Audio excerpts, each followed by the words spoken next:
అప్పుల బాధలు వెంటాడుతున్నాయా? అయితే 6 జేవిఆర్ వారి జాతిరత్నాలు ధరించండి. హాయ్ వెల్కమ్ టు మనం టీవీ. నేను మీ మనోజ్. కల్పితం అనేది కొద్ది రోజులే పనిచేస్తుంది. దాన్ని ఎంతలా మనం చేసి చూపుదామన్నా కుదరదు. సరే, ఎంతలా మనం ప్రభావం చూపుతుందో అంతలా కూడా తర్వాత దాని కాన్సిక్వెన్సెస్ వల్ల మనం ఇబ్బంది పడాల్సిన సిచ్యువేషన్ వస్తుంది. ఇప్పుడు వైఎస్ఆర్ కాంగ్రెస్ పార్టీ కూడా అదే పరిస్థితి. ఈ మాట ఎందుకన్నానంటే, తాజాగా ఐపాక్ ఆఫీస్కి మన మాజీ సీఎం జగన్మోహన్ రెడ్డి గారు వెళ్ళారు. సో అదే టైంలో అక్కడ ఉన్న టీంతో ఇంటరాక్ట్ అయ్యారు, వాళ్ళతో మాట్లాడారు, తప్పులోపులు తెలుసుకున్నారు. అసలు ఏం జరుగుతుంది, ఏంటి, ఎందుకు పులివెందుల్లో ఇంకా ఒంటిమిట్టలో ఎందుకు ఓడిపోయామో తెలుసుకున్నారు, అంతా మాట్లాడారు, బాగానే ఉంది. సో ఇంత జరుగుతున్నా కూడా ఎందుకు ఐపాక్ టీంని వదలట్లేదు అనేది ఇప్పుడు వైసీపీ కార్యకర్తల్లో జరుగుతున్న డిస్కషన్. ఎందుకంటే వాళ్ళ వల్ల 2019 టు 24 మధ్యలో కేవలం ఐపాక్ టీం ఉండటం వల్ల కార్యకర్తల మొత్తాన్ని వదిలేశారు. సో వాళ్ళకి వైసీపీ కార్యకర్తలు, ఆ శ్రేణులు, ఇంకా చోటా మోటా నాయకులు ఎవరైతే ఉంటారో వాళ్ళందరిలో ఉన్న ఒకే ఒక్క అసంతృప్తి భావన ఏంటంటే, ఎందుకు పర్యటనలు అయితే మా లోకల్ లీడర్లకి, ఎమ్మెల్యేలకి, ఎంపీలకి ప్రయారిటీ ఇవ్వాలి కదా, వాళ్ళకి ఇవ్వకుండా ఐపాక్ టీంకి ఎక్కువ ప్రయారిటీ ఇచ్చి వాళ్ళ వల్లే మనం అధికారం కోల్పోయాం, ఇంకా వాళ్ళకి ఎందుకు ఇస్తున్నారు అనేది వాళ్ళ వర్షన్ అనమాట. సో మాట్లాడదాం. ఏంటంటే, ఏ ఐపాక్ టీం ద్వారా రాజకీయాల్లో ప్రభంజన శక్తిగా ఎదిగిందో వైసీపీ, అదే టీం ట్రాప్లో పడి కిందకు వెళ్తుంది. కానీ ఇప్పటికీ కోలుకోవట్లా. 2019లో అఖండ విజయం, కట్ చేస్తే 2024లో ఘోర పరాజయం. ఇప్పుడు ఏకంగా పులివెందుల్లో సైతం సీన్ సితార్. ఐపాక్ టీం అంటూ 100 మందిని నియమించి రాజకీయాలు చేసింది YCP. So green mat graphics, fake ప్రచారాలతో నూతన రాజకీయాలను ఆవిష్కరించింది ఐపాక్ టీం. సో దీని ద్వారా విజయాన్ని అందుకునేసరికి జగన్మోహన్ రెడ్డి అదో అతీతమైన శక్తిగా భావించారు ఐపాక్ టీంని. వాళ్ళంతా దేవుళ్ళు, దేవతల్లాగా భావించారు. సో దాన్ని అంటిపెట్టుకుని ఇప్పటికీ స్టిల్ కొనసాగుతున్నారు. ఐపాక్ టీం అంతా నటులు, పాత్రధారులు, వేషధారులు, మొత్తం వాళ్లే. అంతా కల్పిత లబ్ధారులు, కల్పిత పారిశ్రామికవేత్తలు, ఫేక్ ప్రచారాలు. సరిగ్గా జగన్మోహన్ రెడ్డి ఎక్కడికి వెళ్తే అక్కడ వాళ్ళు ప్రత్యక్షమైపోతారు.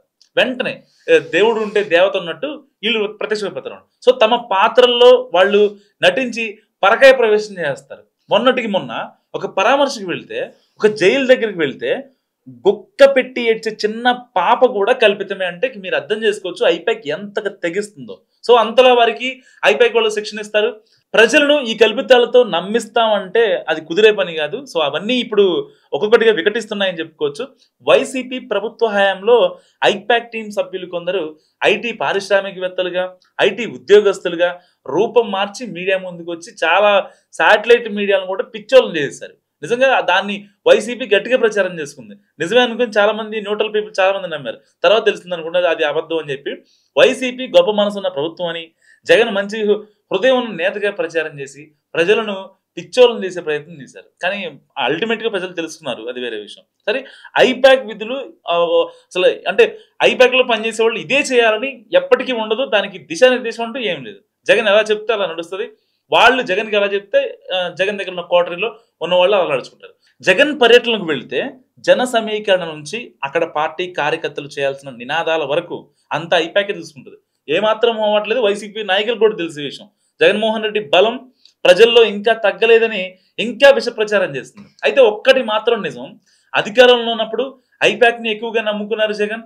చివరకు క్షేత్రస్థాయిలో ప్రజలను పక్కన పెట్టేసి ఈ ఐపాక్ టీంని వాళ్ళ దగ్గర పెట్టుకొని నికార్సైన కార్యకర్తలను వదులుకున్నారు. పార్టీ శ్రేణులను చిన్న చూపు చూశారు, దాంట్లో సందేహం లేదు. చాలా మంది కార్యకర్తలు ఇప్పటికీ బాధపడుతున్నారు. తనపై ప్రజల్లో ఎంతటి అవిశ్వాసం ఏర్పడిందన్న విషయం గుర్తించలేకపోతున్నారు జగన్. సో పోనీ ఓటమితోనైనా గుర్తిస్తారనుకుంటే ఇంకా స్టిల్ ఇప్పటికీ ఐపాక్ భ్రమలో ఉన్నారు. సో అవే కల్పితాలను నమ్ముకుంటున్నారు. సో జగన్ ప్రతిపక్ష నేతగా ఎవరిని కలిసినా తప్పులేదు. సో కానీ ఎక్కడికి వెళుతున్నా బల ప్రదర్శనలకు దిగుతున్నారు. తాడేపల్లి ప్యాలెస్ గడప దాటి బయట అడుగు పెట్టింది మొదలు తిరిగి ప్యాలెస్ గేటు లోపలికి వెళ్లే వరకు హంగామా మొత్తం కూడా కార్యకర్తలది కాదు, ఐపాక్ టీందే. సో సీఎం సీఎం అన్న నినాదాలు కూడా ఐపాక్ ఆలోచనే. సో ఈ ప్రచారమే వైఎస్ఆర్ కాంగ్రెస్ పార్టీ కళ్ళు తెరవనివ్వట్లేదు, వాస్తవాలను తెలుసుకోనివ్వట్లేదు. సో మళ్ళీ వెళ్ళి ఐపాక్ వాళ్ళతో మాట్లాడటం, లేకపోతే వాళ్ళ సూచనలు సలహాలు తీసుకోవడం. నెక్స్ట్ పర్యటనకి మొన్న నెల్లూరు పర్యటనలు అయితే బంగారుపాళ్యం విజువల్స్ చూపించారు. బంగారుపాళ్యంలో అక్కడ arch, market yard committee board అంతా అన్ని కనిపిస్తున్నాయి. సో ఇలాంటి చీప్ ట్రిక్స్ మొత్తం ఐపాక్ టీమే మెయింటైన్ చేస్తూ ఉంటుంది. మరి ఇంకా జగన్ ఐపాక్ను నమ్ముతున్నారు కాబట్టి మరి వైసీపీ నాయకులకి ఇది మింగుడు పడద్దా లేదా అనేది ఒక రకంగా తేల్చుకోవాల్సిన విషయం వైసీపీ నాయకులే. సో మీరేమనుకుంటున్నారో కామెంట్ రూపంలో చెప్పండి.